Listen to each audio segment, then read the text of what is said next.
In this lesson, we will see together the prepositions, but we will see more precisely en dehors de.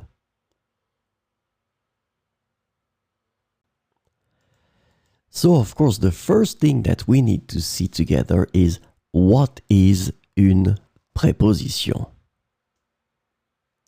Well, a preposition is an invariable word which brings two words together. The second word is called complement, and it allows to specify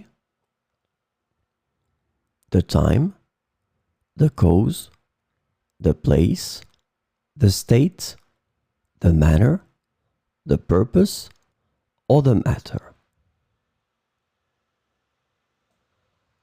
The second word can be another noun, a pronoun, an infinitive verb, or an adverb. And last but not least, remember that this complement can also be a sentence. So, this lesson is about en dehors de. And the preposition en dehors de can be translated into outside of, apart from, beyond, except for, and aside from in English. So, we will see 4 examples with en dehors de.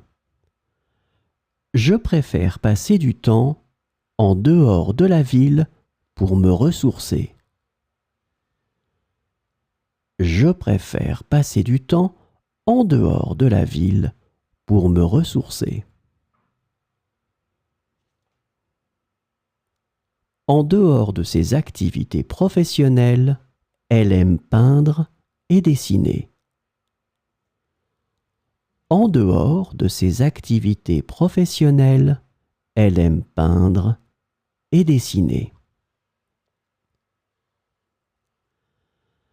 La température est agréable en dehors de l'été caniculaire. La température est agréable en dehors de l'été caniculaire.